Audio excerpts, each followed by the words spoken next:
I was terrified to be visible for the longest time. Like doing podcasts, getting out on LinkedIn, I had several posts that went viral. Over I'm close to 500,000 impressions on one of them. And it was so scary to me because I realized that when you become visible, people are constantly watching. I'm a very consistent person. That's always feedback I've gotten. And leadership is consistency. So I think your team respects you more the more that you continue to show up, even when it gets difficult. And surprises are not always welcome. Managing a global team is complex, but Deel makes it simpler with payroll, HR, IT, and compliance all in one place. That's why over 35,000 businesses trust Deel to hire, pay, and manage teams worldwide. See how Deel works at DEEL.com/NICKDAY.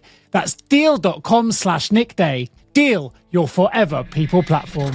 Hello and welcome back to the HR L&D podcast. I'm your host. My name is Nick Day. I'm the CEO at JGA Recruitment Group and we're specialist human resources recruiters. So if you have a vacancy, please do let myself or my team know. We'd love to help. Of course, if you're new to the show, welcome. Please do remember to click subscribe or follow. But most importantly, please, if you can, leave us a review. That's the thing that really helps the algorithms drive more traffic to our show. And the more people that listen, the more people that watch, the more we can raise the profile of human resources and people management worldwide. And I've got a very special guest today who's absolutely doing this. She's just launched her own consultancy. It's called LotusWelle. She is an absolutely experienced wonder when it comes to technology, HRIS, HR management, and more. I don't want to give everything away because this is a relatively new venture that is absolutely flying. And it's going to really help everyone listen to this show understand more about leadership, about how we advise in those senior HR roles, how we coach and mentor our teams, and how we transform organizations in the way that we manage ourselves at work. So without further ado, I'm going to welcome you all to my wonderful guest, Dani Woods. How are you doing, Dani? I'm good. Excited to be here today. Super excited to have you. Now, for full transparency for our listeners, I met with Dani for the first time out in Austin. We'd never met before. I put a random invite out there. Houston, Houston. Of course. I did 3 round tables. There you go. It's all going on. It was in Exactly. Houston. Of course it was. Of course it was. But we hadn't met before. I put out an invite. You very kindly accepted. We met for dinner. We got right into the detail around HRIS and management and careers. And I led me to inviting you onto today's show because you had so much wisdom to share. I think our listeners are going to get so much out of this. So we're going to dive into loads of detail. Before we do, my first question: what do the words human resources mean to you? I think it's pretty simple, and it's just centering companies and organizations around people, and people stay the heart of it all. Okay. Fab. So then, if we take that back slightly, then before we even get into the people piece, tell us a little bit about your journey. Tell us a little about what's led you to where you are now, launching your own consultancy firm. You've got right to the top of the HR career as well. I'm sure you'll tell our listeners more. Tell us about your journey. Yeah. So speaking of people, I actually started in HR. I was never in technology or IT. And I started as an HR assistant. I was getting coffee for executives and would mess up all their coffee orders. I somehow got promoted within 90 days and moved up. And I continued to kind of climb the corporate ladder. And I had found that after every single position, I had learned more and more. And I kind of became obsessed with growing and learning how to scale teams. And it led me to where I'm at today. I was 27 and I got the phone call that I was being promoted to director. And I realized I'm like, wow, like that was fast and it was some serious hard work. And I'll get into some of what those stories really entail. And part of it meant, my senior year of high school, I was in college already. I went on, I got 3 degrees and 10 certifications, and I didn't stop moving. And in that moment, I stopped. And I was excited to be a director, but I also was terrified. And I was more terrified about my capabilities. I realized that if I could do that at age 27, what else can I do? And then I had a lot of people coming to me on LinkedIn and they're like, hey, like we need coaching or, we need advisory, like help and work and like best practices with Workday. And I realized I'm like, this actually could be a business. But not only that, like this could be my way to work with the industry, to stay embedded with leaders, to work with them and turn around and transform Workday systems across multiple companies at once, not just one. So then it turned into an actual advisory business, which is where I'm at today. which is, of course, is LotusWelle. And I'll obviously, the link Yes, will be that in is the show LotusWelle. notes. And we're going to talk about that in more Yep. detail in just a moment. A couple of things that resonate there that you may not be aware of, and certainly my listeners won't be. I launched my first business, JJ Recruitment, at 27. I know how that feels. Really? And for the last 3 years, Okay. I've been studying the psychology of fear. And the reason I'm going to go into this for the moment for yourself is you said you were terrified in the sense that you've achieved all this at 27. Most people, when it comes to fear, and you hear and you have something that terrifies you, it actually makes you procrastinate. It makes you stop. It Yep. makes you say, I'm not ready yet. Maybe I'll wait till later. You went the other way and went, hey, if I can do this at 27, I can go so much further. Tell me a little bit more about that psychology. Yeah, I mean, I think I'm probably mentally ill, to be honest, to be able to do something like that. I I think I just had went through so many challenges throughout my career that I realized staying with one employer, like, people often think that's the biggest risk is moving on and venturing into other organizations and doing, like, consulting work, and I actually find it kinda de-risking, because if you go and work for a company and you've been there for several years and they lay you off, now you don't have a job. Now you don't have income. And that I think scared me because I had went through so many challenges and I had so many days where I'm like, I don't know if this is for me, if I want to do it anymore. And then a fire was ignited in me when people started coming to me and I was getting phone calls like people were calling me because they were on the verge of like losing their job and they're like I need help with strategy, like I don't know how to do this, I have to get in front of a board, like all these different questions, and I'm like, oh, I can help you with that. And then when I started seeing them succeed, it's like I think that's actually where I need to be. So Well, it I think it did fuel me, but I've procrastinated, don't get me wrong. I have tell stopped me several tell me times. about that. Tell me your procrastination piece then. Where have you waited? Where have you not been able to move where you knew you probably should have done? I was terrified to be visible for the longest time. Like, doing podcasts, getting out on LinkedIn, I had several posts that went viral, over, like, I'm close to 500,000 impressions on one of them. And it was so scary to me because I realized that when you become visible, people are constantly watching. And one time I had stopped posting and I had like 5 people reach out to me and ask if everything's okay, which meant they were watching me. And that creeped me out, to be honest. Like, I think it's when you become visible and you're out there, there's no going back. Yeah. No, I can understand And that. I've that been through some of pressure that as that you well. have, Yeah. yeah, and you gotta keep up that momentum. And I thought, like, with the consulting business, I'm like, "Well, what if I fail?" Because we all have those thoughts, and then, like, I'm in front of all these people, and I've announced this, and, like, now I'm not succeeding. Now I look really dumb. I went through that a lot. But then on the opposite side, you mentioned the word momentum. Momentum comes with doing, and you seem to be someone that keeps It doing. You said you does. just mentioned your own words. You're petrified of LinkedIn and podcasts, and yet here we are, Yep, Danny, on a podcast, being very public about the work that you're doing. yep. So with that in mind, let's go back a little bit because I really want to get into your business now. But what are some of the leadership lessons then that you've learned along your way? Has there been a mentor that supported you now that you're delivering to other people? I am going to Mhm. slightly caveat this with, in my belief, and I'm a coach as well as you know, I think it's really difficult for me to say I'm a coach if I don't invest in coaching myself. Yep, So yep. for me, that's a contradiction in terms. I have a coach, he's wonderful, we're very different people, but I need that. So now it allows me to coach other people better. So in your career, have you had a mentor or a coach that's guided you? And what was that transitional period where you went, I think I can do this? Yeah, I have 3 of them. So Oh, wow. and a life coach and a therapist. So there's an entire army, and I'm so close to my family, and I talk to them every single day. So I have such an incredible network, and I agree with you. Actually, when I really started to rise is when I got a mentor, and it wasn't something I seeked out. It was he had seen me, and then he kinda started guiding me through, like, here's what works and here's what doesn't work in corporate America, and kinda taught me the game. And then throughout that, as I continue to succeed, I had more people that continued to help me. So that's a big piece of it as well. And I tell my clients too, like they hire me as a mentor and I'm like, I have my own. I could not imagine coaching people without being coached. And it's a day-to-day thing. It's constant learning. I listen to probably 3 hours worth of podcasts a day. So Yeah. I'm consuming so much information to stay relevant as well. But I would say when I think about like the actual leadership lessons I've learned along the way, one of the biggest things is I remember this one time I got a really bad performance review. And in this moment, it was kind of the catalyst because I wanted someone that I never had before. And I had a really poor leader at the time that kind of just unloaded on me with things that I needed to work on that I didn't know about. And in that moment, I realized I'm a very consistent person. That's always feedback I've gotten. And leadership is consistency.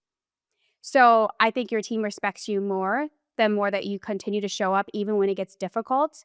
And surprises are not always welcomed. So I had that piece. And then the second one was realizing that the bar continues to get higher.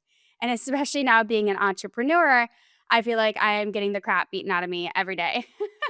But, longer are the days of getting exceptional performance reviews. Once I think you hit senior manager and above, if you're getting, a standard successful performer, you're doing a great job. Like that's your gold star. And that was hard for me because I had always been the expert as the individual contributor.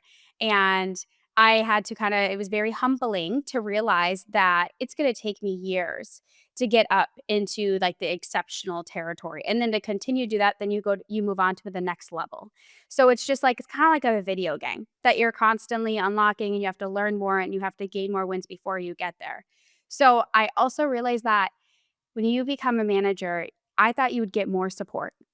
And in the end, I remember I had gone into like an M&A discussion with executives and I had asked them a question and they looked back at me and they're like, "You tell us."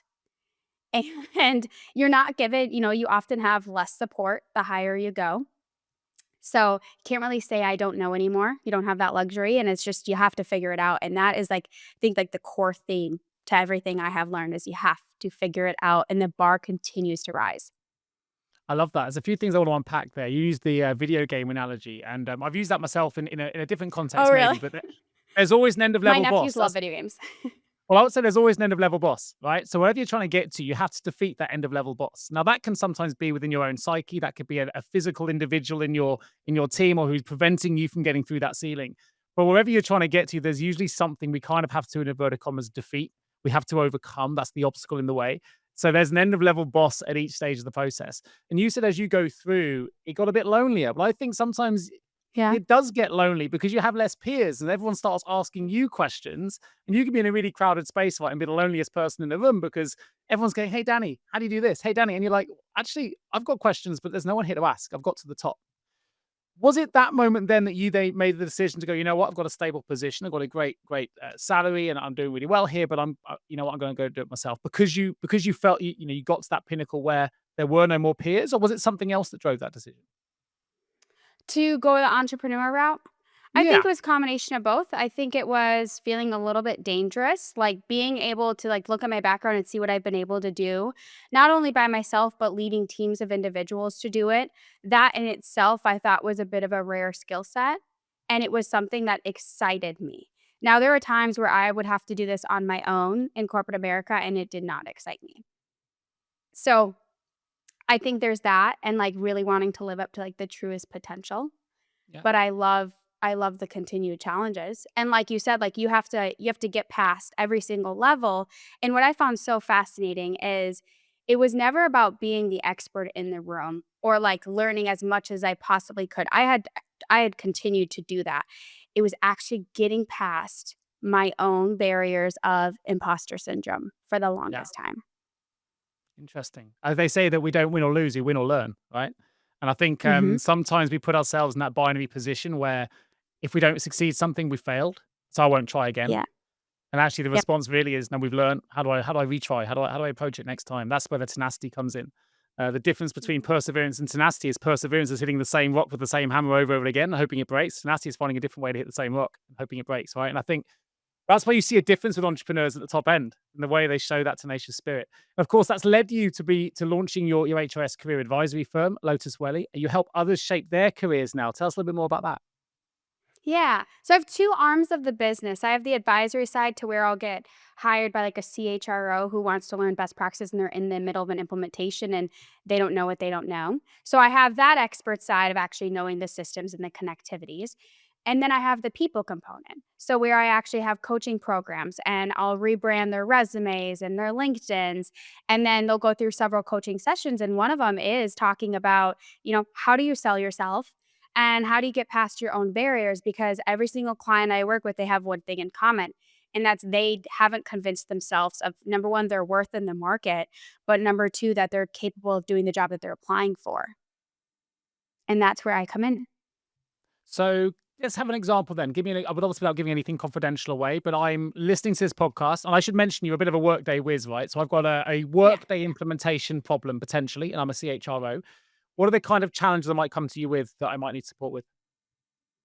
Yeah, say you're in the middle of an implementation and you have a team of implementers that are already doing the work and they're coming to you for design and the actual employer doesn't quite know how they want to design it or they don't know how to speak the language that the consultants are asking and gathering requirements. So I will review everything that the implementers are doing and then advise the actual internal teams on here's the next steps, here's what we should do. So I'm more on the customer side is how I typically handle it versus being the implementer of it.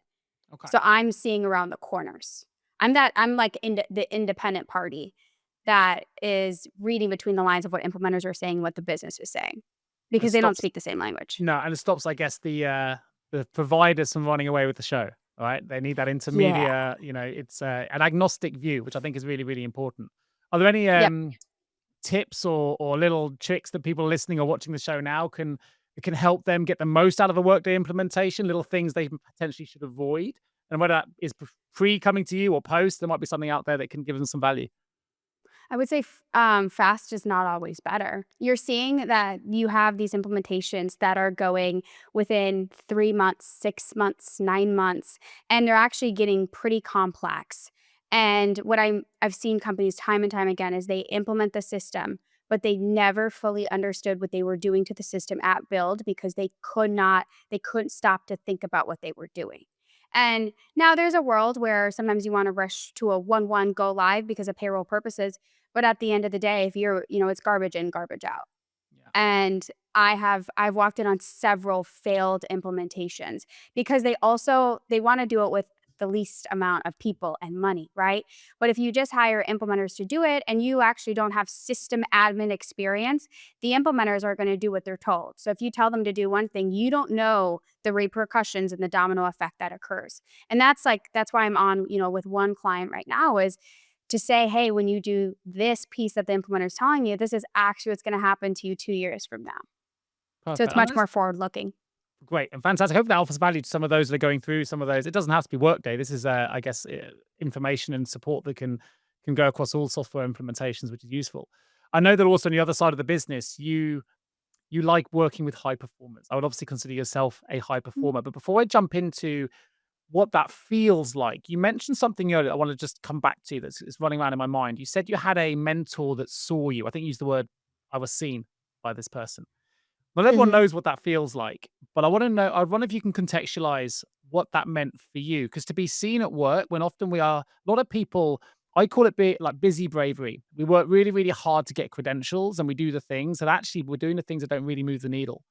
So how did you get seen and how did you then really maximize that mentorship or partnership or relationship, whatever it might be, to help you on your journey? I ask that because there must be lots of people listening to this that have people in their businesses that could be that person that sees them, that could help them on that journey to high performance. How did that feel for you? How did that materialize and how did that progress your career? Yeah, I mean, I think for starters, people like to invest in those worth investing in. And what I mean by that is if they see that you are constantly rising to the challenge, and this person saw me in the day to day corporate world. So they were able to see where my skills were currently at, but they also identified the gaps because they were in a much higher level position to be able to speak to it. So this person approached me, and it wasn't to be a mentor immediately or anything like that. Okay. That's eventually what it transpired into, but it was more of, "Hey, so when you present, I want you to speak like this." Okay. And you need to and, like, think about it systematically in this X, Y, and Z, and the person actually started with helping with presentations. And then it was weekly check-ins, and it was like, "How are you doing?" And then I told them some different things that were going on, and they realized I actually needed help on how do I ensure that I keep a job because I was struggling with internal politics significantly. So I leaned on them. And I think that's where, sometimes we have big egos and we don't want to ask for help. And I look at everyone as someone that I can learn from and hopefully add a little value into their life. So I would go to that person and I would ask them to rip apart anything like my business plans that I have. And this person played a huge role in what I ended up coming up with. And even like content creation, I sent the person my content for a full month before I posted on LinkedIn because I was so afraid to do it and they ripped it apart. So it's seeing that other people also have value, but people want to help people. So if they see that you are rising and they like that excites them, they're like, "Hey, what other value can I add to their world?" And to this day, like that was a huge component to my success during that time and currently. Yeah, love that. I think there's a lot of people that I coach and work with. I always say like it's not about the how that procrastinates, it's the who. Who do you know that can help you on your journey? And Yeah. there's a wonderful Chinese proverb. I won't go through the whole thing, but it finishes with like the ultimate guide to happiness is to give back to others. So the reason I Mhm. highlight that is a lot of people around you actually are more than willing to give you that advice and support when they know that you need it. But often we stay silent, we keep our heads down, we're Yeah. afraid to ask. And you must work with a lot of high performers who do feel overlooked, who feel like they're on someone else's timeline for career progression. What advice should you be giving to those people? How can we help them become unstuck? HR leaders. I'm Nick Day, host of this podcast, but also founder of JGA Recruitment Group.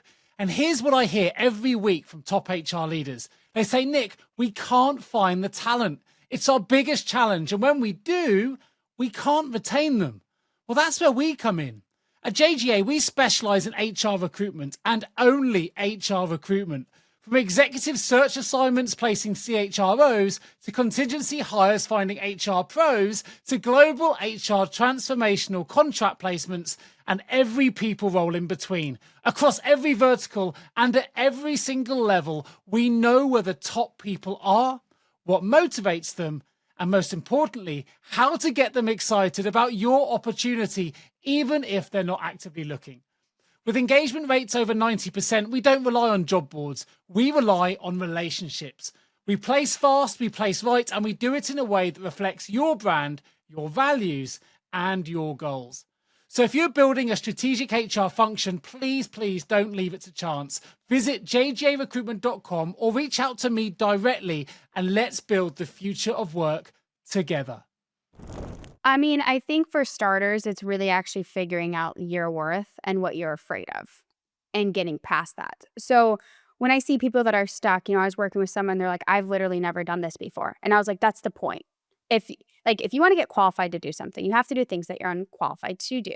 So it's putting that aside and saying, like, I don't care about failing. I also don't really believe in failure. I think that everything is a little bit of trial and error because if I look at all the failures I would consider throughout my life, they were complete catalysts and they were reveals for my next chapter. So that's often what I tell clients that I'm working with is you have to get out of your own head. I listen to a lot of, I don't know if you heard of Joe Dispenza, but he's really into mindfulness and he's very like gets it whole into a spiritual lane. But Okay. the point of actually what he teaches is that if you want to become something, you have to act like it already. So if you want to be a CEO of business, what do you need to do today to act the part and look the part?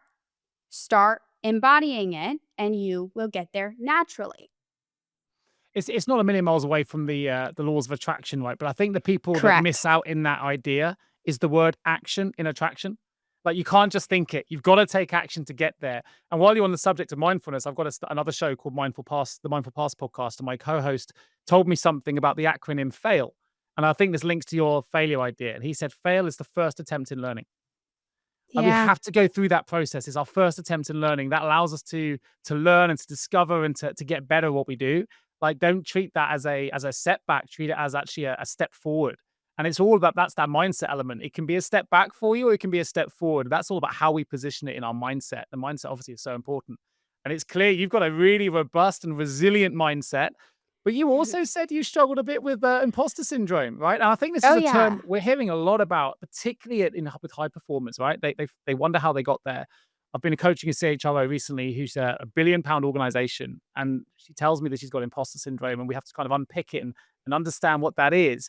Tell us a bit more about your experience with imposter syndrome and how you've gone about working along. I don't know whether you've unpicked it or not, but working towards unpicking it and overcoming it. Yeah. I mean, going back to the whole story that I started as an HR assistant and then I had moved up so quickly. And then suddenly was in rooms that I just felt like I wasn't qualified to be in.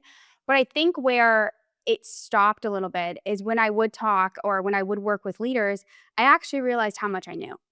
And I think we forget is like will sit there and talk all day about all the great things that they know how to do, but do they actually do it? And do they know how to execute? And it all comes down to the same thing, is it's repetition. You don't expect yourself to show up game day ready to go if you haven't been practicing. So that's what I think about in all of these, is it's trial and error continuously. And on the imposter syndrome side of things, I think being so young too, I was so afraid to say my age or to look a certain way. I would slick my hair back. I would wear fake glasses. I would pretend like I was older than I was, because there was this preconceived notion that if you're young, well, you're not credible anymore.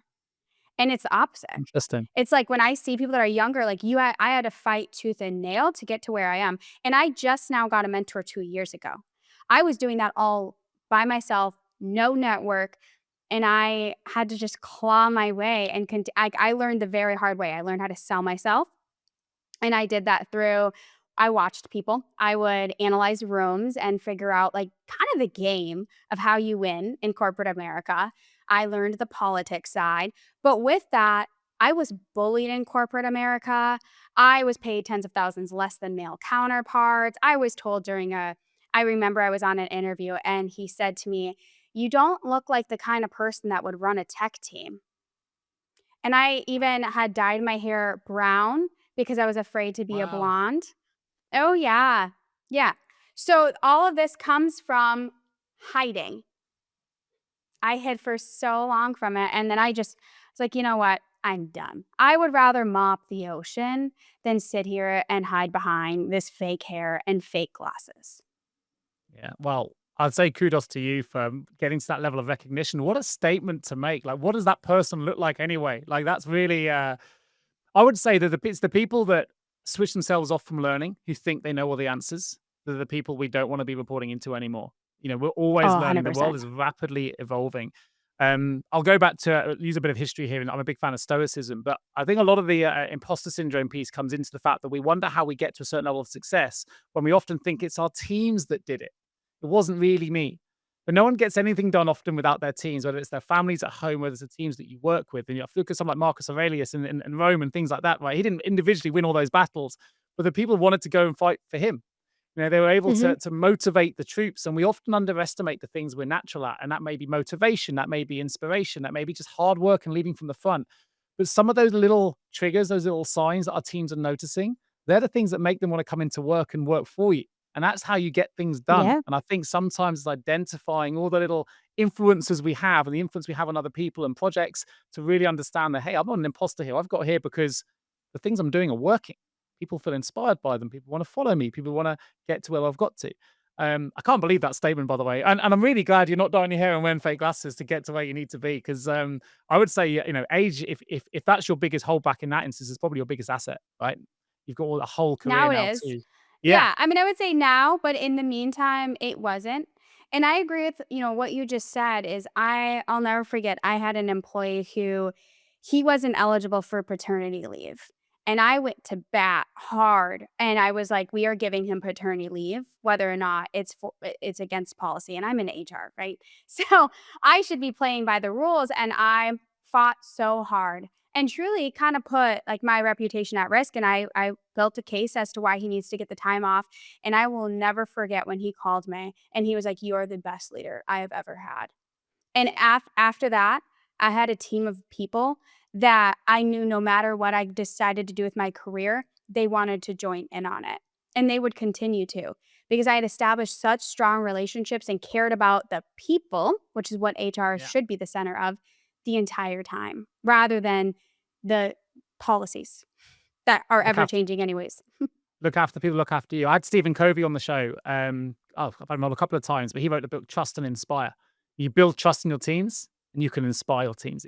Trust comes first. Exactly. Build that Yep. trust and then you can go wherever you want to go. I think that's wonderful. Now I'm going to use the market we're living in, the world we're living in at the minute as a question for you, because we're in a world of AI. It's kind of impossible to avoid it right now. Okay. And every time, by the time this gets published, it would have evolved even further. Rapid Yeah. It change, already took over use the of world by the time this is exactly, published. right? Being integrated into Workday now and agents coming in and everything else. And we've also got an era of globalization. Like we met because I think at that moment in time, you were trying to, surprise, surprise, broaden your learning in the world of global payroll. And I was there meeting some global payroll leaders. We're in a world of globalization where you can hire now all over the world.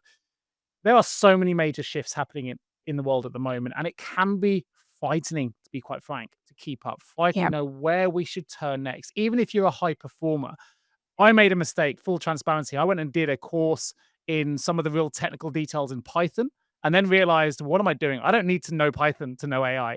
But I had that imposter, not imposter is the wrong word. I had that self doubt that if I didn't know Python, I can't talk eloquently on AI. Of course, it's ridiculous. But these are my own. When I do that, then I'll be good enough. That was kind of the voice in my head. So for those high performers that maybe are concerned about the way the world is traveling or the speed it's traveling at in terms of technology and globalization, they are concerned. They don't know where to turn. They don't have a coach. What some of advice or guidance might you provide them? I think you can't be AI proof. You're constantly going to see is like, how do we beat AI? And it's not about beating them, but bringing them along with the race and seeing that AI process data faster than any of us, right? Like we can be in the middle of typing it and it's already coming to conclusions, which just the human brain isn't quite doing that. Like we're not working that fast. And it can write better performance reviews than we ever can. Let's be honest, as long as we remove the dashes and the weird Yeah. buzzwords that AI always uses. But in the end, you're working with an employee and AI can't read their face when they're feeling so overwhelmed or when they just went through a divorce and they just need a couple days off or they need a little bit of flexibility. There's no empathy there that a family member just lost someone. And I think at the end of the day is, even in the worlds of mergers and acquisitions, they're not standing in front of people recommending we go this route or this route, and then here's the domino effects with all of this internal institutional knowledge that you already have. That model doesn't quite have it. So, like, instead of running from it, is we want it to do the work that we don't want to do anymore. My accountant said it very, very eloquently. Like, she has manual things that she has to do every day, but what she wants to do is more FaceTime.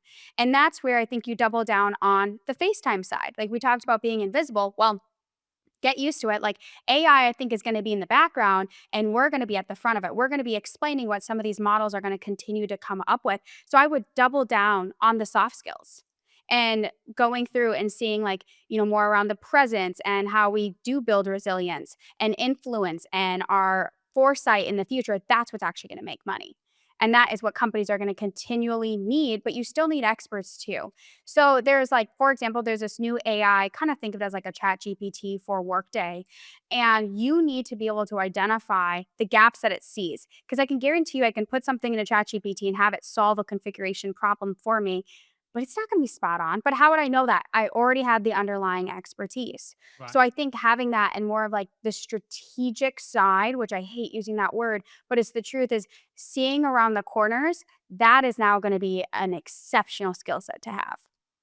I think we're talking about, I get that it's becoming a cliche using the word strategic now, but we need to because strategic is what comes in when we talk about those soft skills.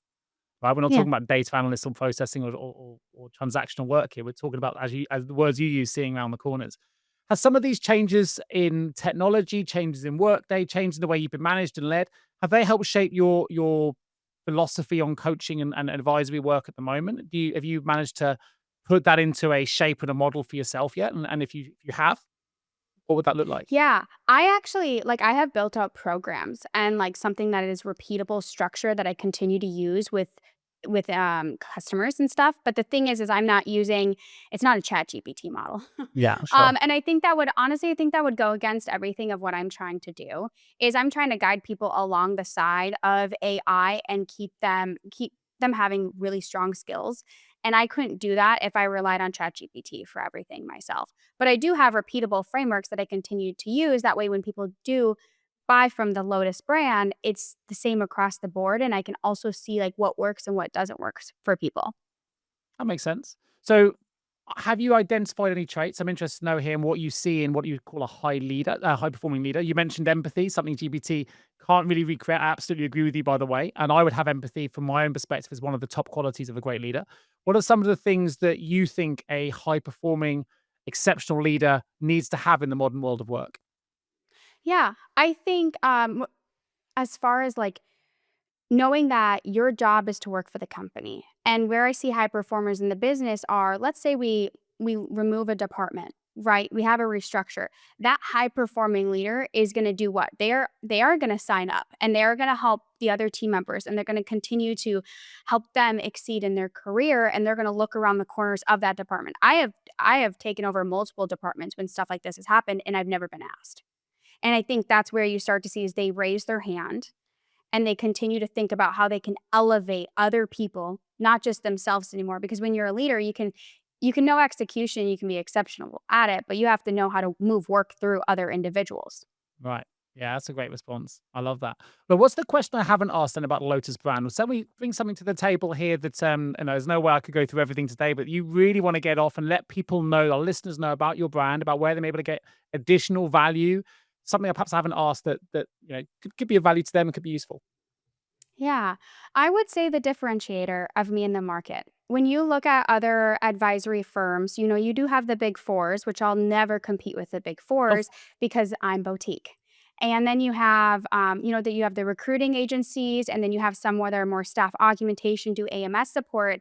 But Lotus really is an advisory business. So while we can configure, at the end of the day, it comes around the fact that we are looking at the system holistically and the entire tech stack while we were doing it. The change management, the communications, the testing, oversight of configuration, it really is end to end, but it's at a very high quality. And what I mean by that is I've been in this industry for 7 years. I've done work to implement like implementations for 30 different countries. So that's what they're getting is it's always going to be founder led. I don't care how big it ever gets. I'm still going to review all of the work that is being done even if it is through consultants, but they only will be high-end consultants. And it's a premium, right? There's no juniors. It's not just you see someone's face and then you've got junior consultants doing it and no oversight and it's bloated. That's not the model that I'm following. Great. I think that's music to, I'm sure, to a lot of people's ears, right? Because I know it. If you go even on the coaching side, not just the advisory consulting side here, because I know if they want to come to you for coaching, it's you that delivers the coaching, right? So Yep, sometimes it's when we just me. work exactly when you work with these big coaching firms, you think you get a great, feeling for a particular coaching firm, and you suddenly find the coach that you thought you're working with isn't the same coach, and you have that Yeah. resonance is so important. That alignment is so important. So again, if you're listening to this and you're a high performer and you want to get some one-to-one coaching support, it's not just that advisory work that you do. Of course, you really do help high performers get over those obstacles that may be holding them back, whether it's imposter syndrome, whether it's that glass ceiling, or whether it's something else. Like, do check out the website. And as I said, the link will be in the show notes. So you can find out more. Dani, thank you so much. I know it's been a whistle stop so far. We could talk for hours, I'm sure, but I'm going to open the HR L&D vault. So we've got 3 short, sharp questions for you. First is this: what's one piece of advice you would give to an HR leader who wants to thrive in today's environment? I would say become an expert in execution. Perfect. What's I'll leave it one at thing that. you Yeah, perfect. No, that's great. What's one thing you now know that you wish you knew at the start of your career? In order to be qualified for something, you have to do things you're unqualified for. I wish Okay. someone told me that at 16. I like that. That's good. That's good. And last but not least, like, what should we be excited about in the world of human resources and people management in the next 3 to 5 years? I like the word excited because I'm seeing so much fear. I think Loads. it's really coming down to what can AI do for us in our programs and the future to shape companies around people? What can you do that you can let go of minimal tasks and be able to step in and help your employees? And what does that look like for you? And how would you find fulfillment in that? Fantastic. I love the fact you finished that with the word fear. It's one of probably my most the word I'm most passionate about. I think it's that thing that in the back of our minds we think it's wisdom, but it tells us to wait. It tells us to procrastinate. It Yeah. tells us I'm not good enough yet. That word "yet" is always around, or then I'll be good enough, or I'll do it next time. But sometimes that next time can never come along, and that wait can come forever. And I think the reason I love the fact you've used that at the end, Danny, is you are someone who epitomizes someone who's not afraid of fear. You see it, you recognize it. Naming it is massive. There's neurological studies here. If you name your fear, you can help calm it, but actually then Yep. smashes through the barriers and achieves your potential on the other side. And I have no doubt, as I've got to know you and as I'm sure as the years come through, you're going to keep smashing down those barriers and keep making moves and waves. So it's been an absolute pleasure to have you finally on the show. It was great to meet you in Houston. It's been great to have you back. I wish you every success with LotusWelle. And of course, for anyone interested in finding out more about your organization and the work that you do, advisory, coaching, or beyond, please do visit the website. The link will be in the show notes. So aside from that, Dani, I want to say a huge thank you. Of course, do remember to subscribe to the show. Please remember to follow it. Please do remember to leave a review if you've enjoyed today's content. It's really important to help us raise the message that human resources is important. We need to talk about this. We want to get high performers at the top of that table. And without further ado, thank you, Dani, for joining me on today's HR L&D podcast. Thank you. Global teams are more connected than ever, but managing payroll, HR, and IT can still feel fragmented. Deel simplifies global work with one platform that keeps everything running smoothly. No compliance guesswork, no third-party payroll, just seamless operations backed by 24/7 expert support. That's why over 35,000 companies trust Deel to handle their global workforce. Visit deel.com/nickday to see how Deel can help. That's DEEL.com/NICKDAY. Deel, your forever people platform.